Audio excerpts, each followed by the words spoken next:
And we're live.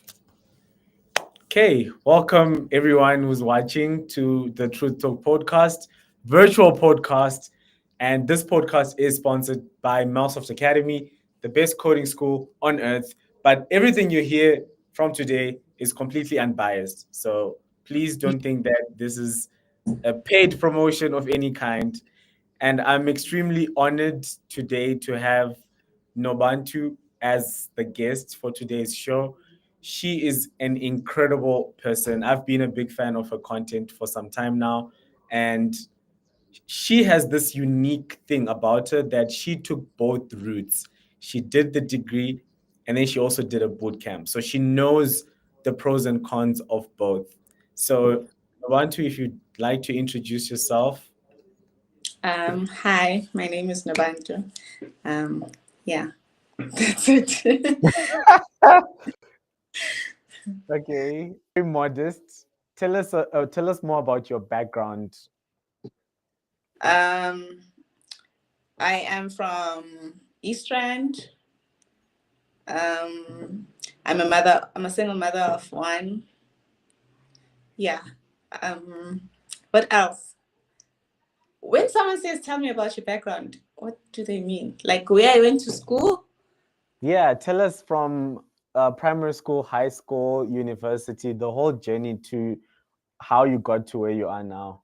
Oh, okay. I went to a school called Larreth School Commando, so it was Skolo say Afrikaans, but we were learning in English. That's where I did my grade 1 to grade 7, and then I went to Brakpan High. That's where I completed my matric, and I went to UJ to study BSc in physical science. Like it was a complete journey when I was at university. I started with physical sciences, then I moved to mathematical science and later dropped out. So yeah, that's my background. And Okay. I did WeThinkCode and got a job, and that's how I am here today. Oh, wow. What made you drop out? What led you to dropping out? Personal reasons as well as finances. So yeah. Okay. And your journey at WeThinkCode, for those that don't know what WeThinkCode is all about. WeThinkCode is a 2-year program. It helps you with learning coding skills. Yeah, so how it goes is it's a peer-to-peer learning environment. There are no lecturers, unlike university. I don't know how it's set up now, but back when I was a student, it would be 8 months coursework and then 4 months internship, and then you do it again for 2 years. So yeah, it's funded by sponsors, so it's free in a way. So yeah, that's WeThinkCode. And the day-to-day, if it doesn't have teachers, so how do you learn without having any teachers teaching you? So they give you a curriculum. You can do your own research. The same way I feel like at work they'd give you what you're supposed to do. You'll do your own research, and then if you get stuck, you consult with your colleagues, but at WeThinkCode with your peers. And you do reviews after completing the project. You do reviews. You review each other. And then I think later on they do check your projects if you're doing them well. You do presentations and all that. So that's how they track your work and how you learn, basically. It's basically self-taught. What made you consider a boot camp? Because I didn't want to pay anything. What made me consider a boot camp? I just wanted something new. I'm a really shy person. I went to UJ and I didn't even have friends. So WeThinkCode was something different for me. It was going to be challenging, helping me learn to speak to other people. And yeah, I think that's why I tried a boot camp. I don't know if other boot camps are different, but I think that's what excited me about WeThinkCode. This peer-to-peer learning environment was something that I was interested in. And for someone that's done both, you've done both the computer science degree and the boot camp. What are the biggest differences between the two? I feel like going the university route, it's more theory-based. When I was at WeThinkCode, there were a lot of things that I realized I didn't know, like book it, how to start a project to completion, you know. All I knew was theory. That's the difference. WeThinkCode really prepared me for the workplace, because if I was from university straight to the workplace, I think a lot of things would be foreign to me, you know. So yeah. I've always wondered, why don't universities, because they've got all the resources and they are some really good universities out there, but I've always wondered, why do universities make it so theoretical? I've always wondered. Also don't know. Hey, I feel like they should consider the practical side of things and moving with the times, because yeah. Yeah. And at the boot camp, what kind of practical projects would you work on? Practical projects. They would be more like toy. I'm not sure if you're familiar with Toy Robot, and it would teach you the whole, like, our first projects would teach us the basics of Python, you know, and then moving on to the second year, it would teach you OOP using Java and all those things. So our projects were more like things that you would get at a workplace, brownfields, taking someone's code, like a code base, and trying to make changes to it, you know. So yeah, those were our projects. Some projects you'd start from the beginning and then work as a group, and then you swap those projects, and then you have to fix someone else's code base. So yeah, those are the type of projects that we would work on. So if you could go back in time, would you do both again, or would you just pick the bootcamp route? I always say, if I knew about WeThinkCode before I went to varsity, I would have picked WeThinkCode first and then go to varsity. I think it is important to know the theory side of things, because yes, at WeThinkCode they do give you the like resources to read, but not everyone likes reading. Like, I don't like reading. For me to understand the theory side of things, I need someone to explain in a way. So I always say I would start with WeThinkCode, learn the practical side of things, and maybe go to varsity after and be like, oh, okay, this is why we do this. Because I feel like boot camps are very fast paced, and sometimes you can't really grasp things that you're supposed to know. So yeah. Yeah, that's true. We at Northsoft Academy, we started off with 6-month boot camps, and yeah, we were trying things out. I mean, Northsoft is 2 years old, right? Obviously, on a new business, you're going to make a lot of mistakes. And we saw that 6 months, yes, some people would complete and end up getting placed and things like that. But for a lot of people, it was just way too much. And people would often complain saying, oh, now I just spend my time doing projects and submitting assignments. I'm not actually learning. So for beginners, I would recommend at least a year. Yeah, I think for me at WeThinkCode, because for 2 years it's also a bit fast paced, and you are lucky when you do have some background, because I had background. So although it was a lot, but it didn't really feel like a lot. That's why there were inside jobs that you could do. Like, if you're a content creator, you could join other things. So I was even able to join other things, but there were some people who really, really struggled because it's fast paced and they needed. I feel like if it's fast paced, then you really do need a lecture and some things.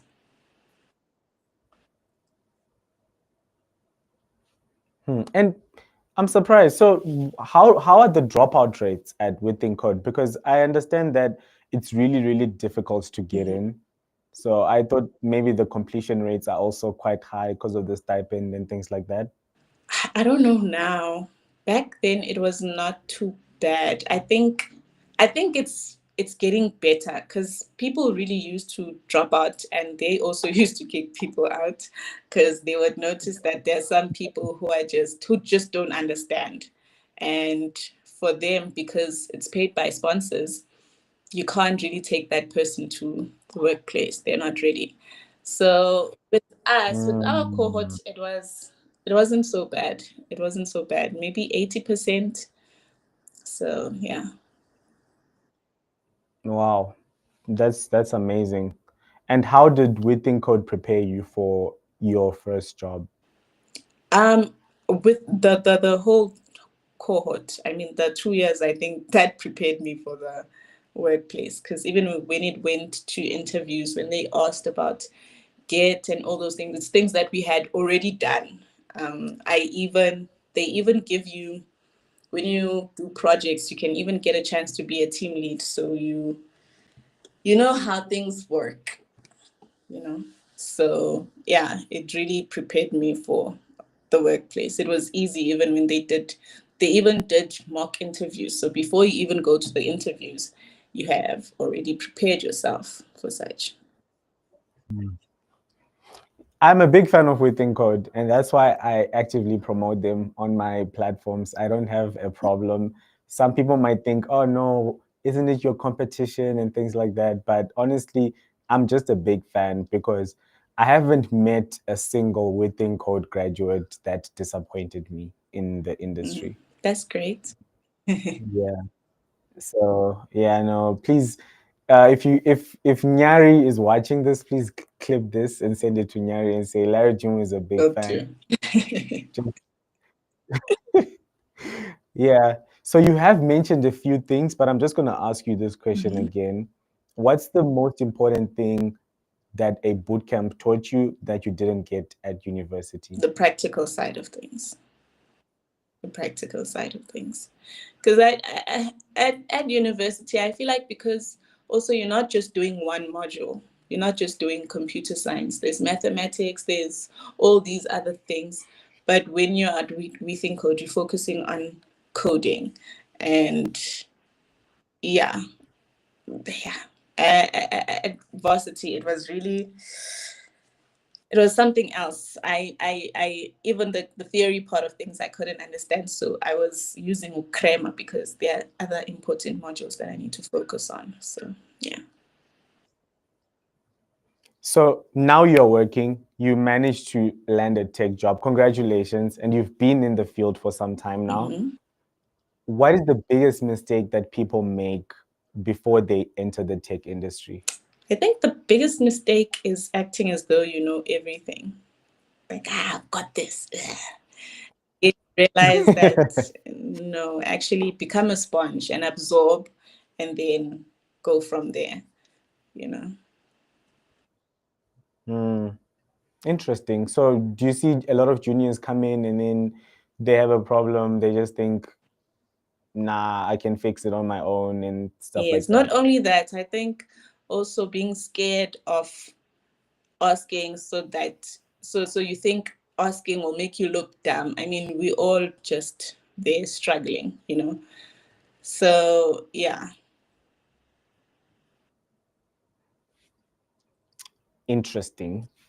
Do you think companies care more about degrees or just the practical skills? I think it I think they care about skills. I think also it depends which company.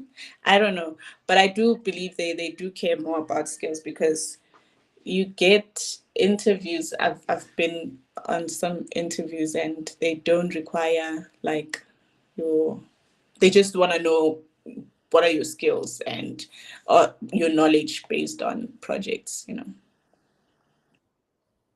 Yeah, yeah, that's so true. And I always get this message from people that are like graduates or maybe they've done a boot camp elsewhere and they say, how can I prepare myself to get a job? And my advice to them is always build a portfolio, because your certification might not be that valuable. Sometimes companies just want to see if you can do the job or not, That's true.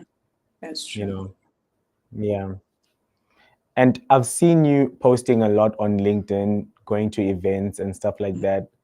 How important has networking been for your career? It's very important, although, like I said, I am a shy person, so it's something that I'm trying to get used to.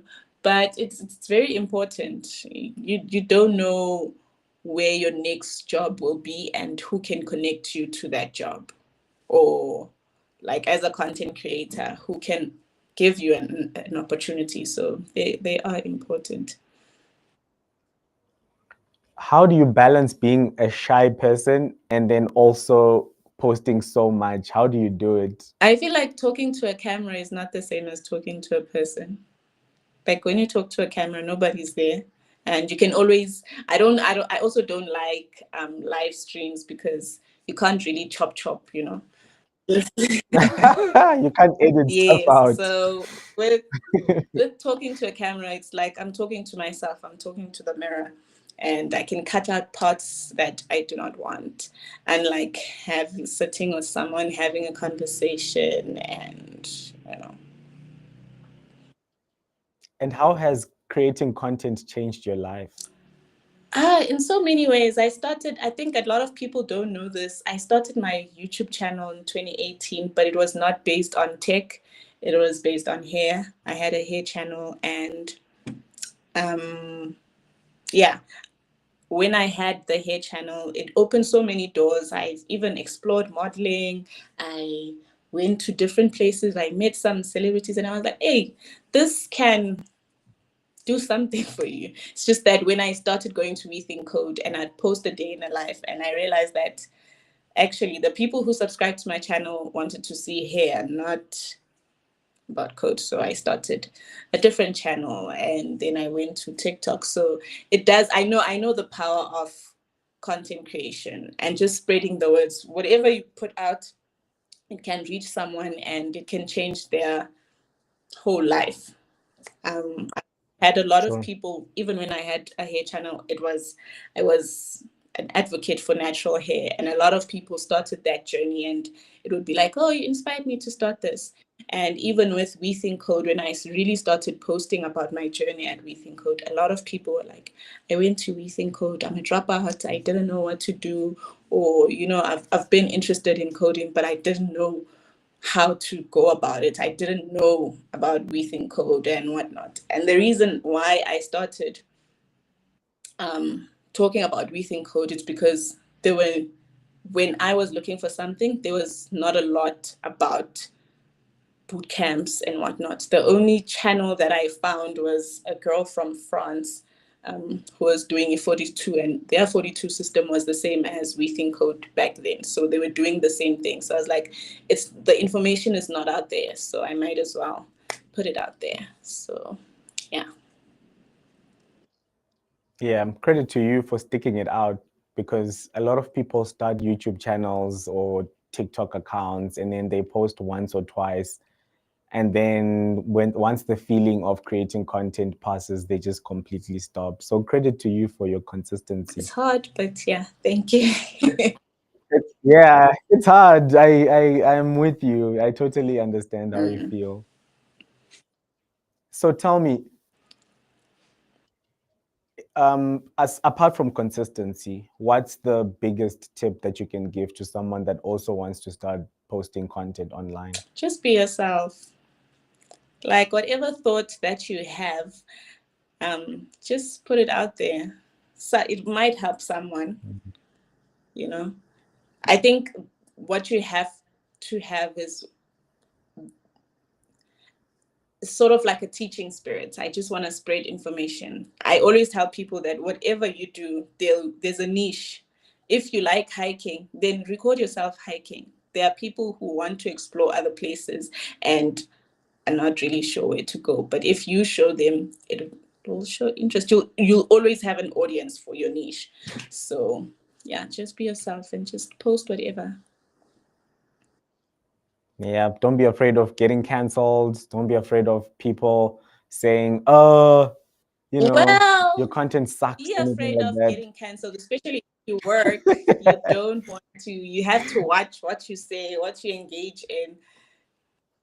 It's so Yeah. unfortunate, but yeah. But if concentration How do you is your deal? only thing, then be you, say whatever. How do you deal with negative comments and people that just wanna spread hate?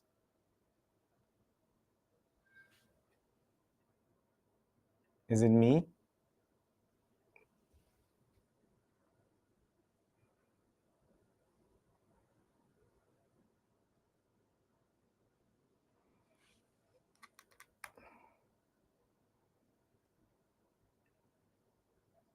I think we lost her.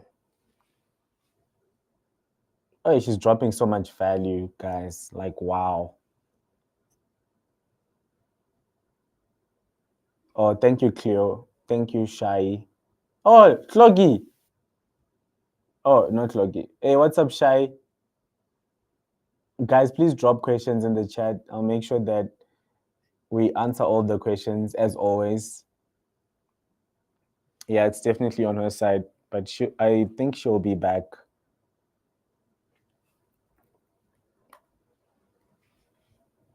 Are you guys enjoying the stream?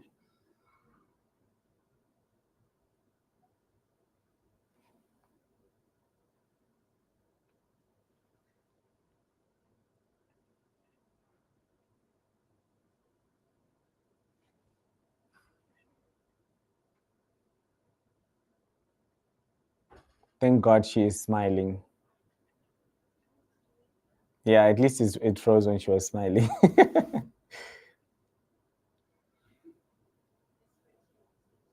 Got it a bit late. Welcome, Karabo. Oh wow, Cleopatra, you joined WeThinkCode because of her. That's awesome. That's the power of influencers, hey? Like you don't know whether our content is being seen or not, but it looks like it's actually being seen. Okay. Am I back? Sorry. Yep, Sorry you're back. about that. My phone was overheating, so it stopped working. Yeah, your phone was overheating because the conversation is fire. Awesome. So, where were we? Yes, I was asking, should we take a break? Should we just maybe take a 2-minute No, it's break? fine now. Okay. Yeah, I was asking, how do you deal with trolls and negative comments? I just ignore. I just ignore. Yeah. Yeah, you're definitely more mature than me, Yeah, I hey? mean, people have opinions, and if your opinion is not the same as mine, unfortunately, I can't change it. So, okay. Yeah. Yeah, I'm gonna learn something from you because I go in and I'm like, what do you mean? Tell me more, Mister. I know it all. Tell Yeah, me more. And it's always the people that don't have profile pictures or any content on their profiles. exactly. And some people just, I don't know. I don't get it. I don't get it. Like when someone writes like maybe a mean comment in my mind, I'm like, what runs through your mind to actually take your time and say such? Like, why? So yeah, I don't engage. Okay, so as a more experienced software developer, have you ever faced imposter syndrome, and how did you overcome it? Yeah, I always face imposter syndrome. Like from varsity to WeThinkCode, especially also as a woman in tech, we are the 20% when it comes to workplaces. So it does sometimes feel like you're not good enough. But then I remembered, so yeah. You just have, I just have to think, I know who I am. I know why I'm here. It's not by mistake. So it is what it is. What are the other challenges that women face when they are trying to get into tech? Um, it's just, I think a lot of it comes from how we grow up. We are not really exposed to tech computers. You'd find if I don't know now, but back then, if parents have a boy and a girl, they would buy girls dolls and whatnot, but they'd buy boys computers and whatnot, and they start gaming and then start playing with config files, so they're familiar with such things. But with us, it takes time. So because it takes time, obviously your confidence is not the best, and you find that when you get in such spaces, it's like, why don't you know this? How don't you know this? And it's like, teach me. Don't drag me down. Like, teach me. So, yeah, those are some of the challenges that a lot of women experience. And I think now things are better. I didn't know what computer science was. When I went to varsity, I started with BSc in mathematics, in physical science, majoring in mathematics and physics. And I thought computer science as a minor is something like CAT, because I did CAT in high school. And then when I got there, and it's like, you have to now download code blocks. What in the world is this? And you find a lot of guys are like, it's something that I know. So I think for a lot of women, it's beyond just coding. Like, it takes a lot for us to understand what is happening here, because we're not familiar with it. Yeah, that's absolutely something that I can't relate because I'm a dude, so I can't relate. But it's good to know the female perspective. What do you wish men like me in tech would do to make the environment easier?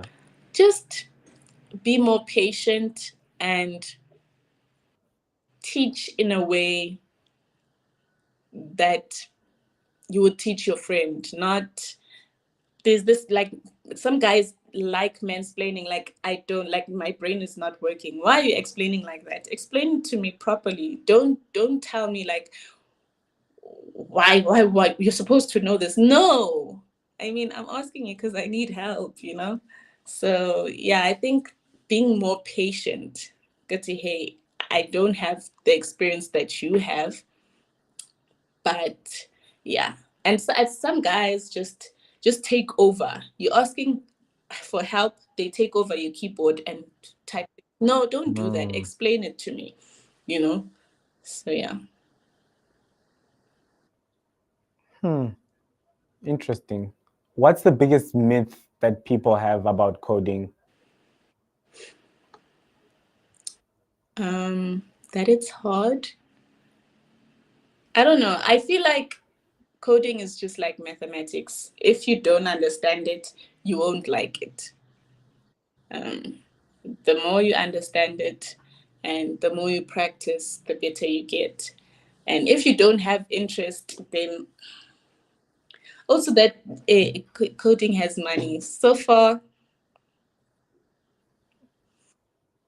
Not yet. they said we'd be billionaires when we become developers. I'm yet. There's actually a question on the chat that tell us about how much do software developers make? What can we expect? I made a video about this on my YouTube channel. Obviously, I can't disclose my pay because of policies, company policies.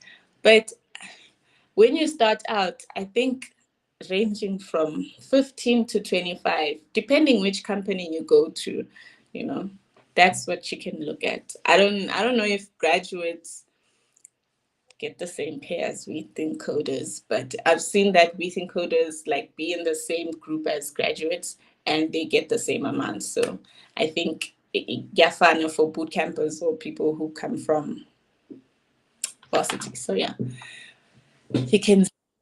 And Yeah. then with more experience, how does it look? Let's say maybe 3 years or 5 years experience? I think that all depends on you.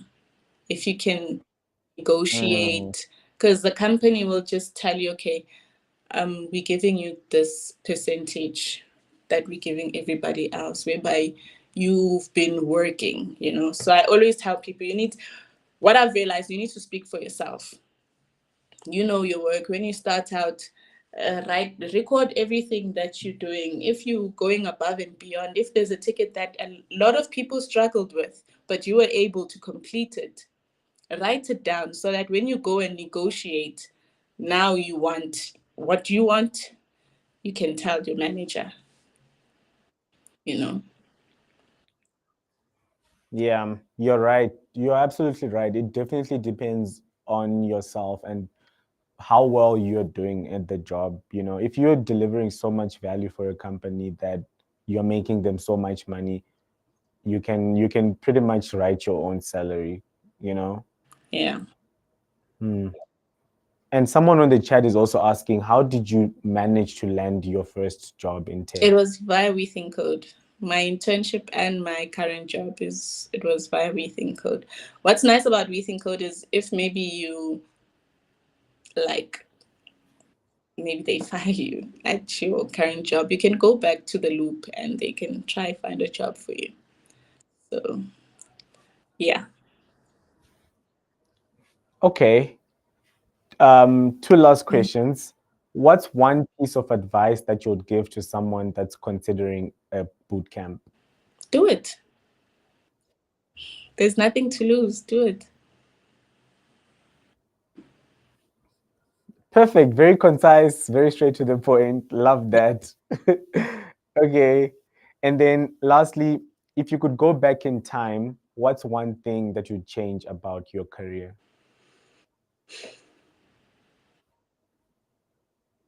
Nothing really, because I feel like it has shaped me to be the person that I am today.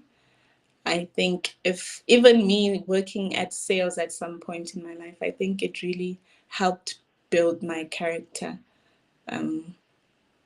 Yeah, nothing, honestly, nothing. All right, cool. So we are done now with the interview questions, and that was very, very informative. I really enjoyed that a lot. And we're moving to the next stage or the last stage of this podcast. So this is something new that we just started this year, and it's called Hot or Cold. Hot. So I'm gonna Okay. hot or cold, yes. I'm gonna ask you. I'm gonna set a timer for 1 minute. Then I'll ask you a series of questions. You can say yes or no to any of them. You only get one pass, Okay. and some of them might be a little bit personal. I hope you don't mind. Okay. Okay. All right, cool. So let me get my timer on.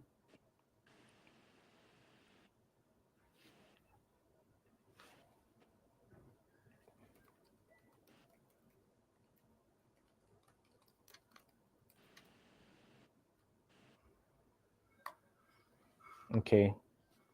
Are you ready? Yes. Um,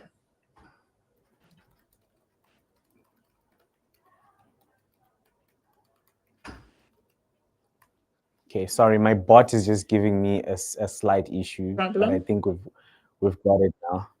Okay, so yes or no question starting now. Did you ever have a moment where you thought you'd never make it? Yes. Have you ever regretted a career decision you made? No. Is there someone from your past who doubted you and you proved them Yes. wrong? Have you ever had to choose between financial stability and passion? Yes. Did you ever take a job just for the money? Yes. Was there a time when imposter syndrome held you back? Yes. Was there ever a time that you felt completely lost in life? Yes. Have you ever cried at work? Yes. Have you ever been betrayed by someone you trusted professionally? No. Have you ever sacrificed your personal relationships for your career? No. And that's 1 minute. That was pretty cool. You okay? I'm not gonna go deep. I was gonna ask a follow-up question, but I'm not gonna go Yeah. deep. But thank you so much for your time. I really enjoyed this conversation a lot. Do you just have maybe one last minute to just promote yourself? Where can people find you, or anything that you just like to say? Yeah, thank you for having me. I am on YouTube. It is the brand codes. It's more about my journey to becoming a software dev. And then I'm on TikTok. I speak about boot camps. I speak about fixing your LinkedIn profiles and whatnot if you're interested. And yeah, you can also follow me on LinkedIn. Nothing much there, but yeah, that's me. Thank you so much. It was a pleasure having you. And yeah, thank you. I'm very, very grateful for your time on a Wednesday afternoon. And you're such a great host. I'm very glad to have Thank you. met you. Thank you so much. Thank you for having me. Okay. See you Cheers. later. Bye. Okay, guys, that was an amazing live stream. I had so much fun. That was really cool. Thank you so much for everyone for watching. I'm gonna have to go back to work now because it's like 1:45. But yeah, thank you so much everyone for